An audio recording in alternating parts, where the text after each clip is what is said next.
Ma'am Dashain आउन चाहिँ अब कति दिन बाँकी रहेछ? जम्मा 1 हप्ता मात्र बाँकी रहेछ नि म्याम। ला हो र म्याम? हो नि म्याम, किन के भएर?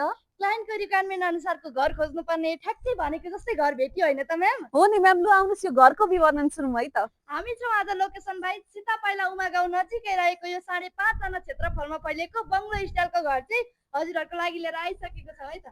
अब फेसिङको कुरा गर्नुहुन्छ भने साउथ फेसिङ पाउन सक्नुहुन्छ भने 13 फिटे ढलाने रोड त मजाले पाइ नै हाल्नुहुन्छ।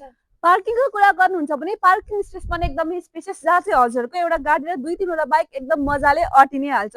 घर फुल्ली फर्निस्ड हजुरले पाउन सक्नुहुन्छ। बेडरुम्सको कुरा गर्नुहुन्छ भने 4 BHK अभाइलेबल छ, जसमा चाहिँ हजुरहरूले एउटा मास्टर बेडरुम मजाले पाउन सक्नुहुन्छ भने हजुरको लिभिङ स्पेस पनि एकदमै स्पेसियस, किचन पनि एकदमै मोडुलर तरिकाले डिजाइन गरिएको हजुरहरूले पाउन सक्नुहुन्छ।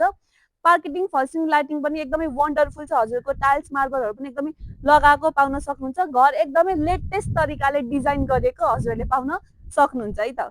आस्किङ प्राइसको कुरा गर्नुहुन्छ भने चाहिँ हजुरहरूले 3 करोड 30 लाखमा यो घर पाउन सक्नुहुन्छ।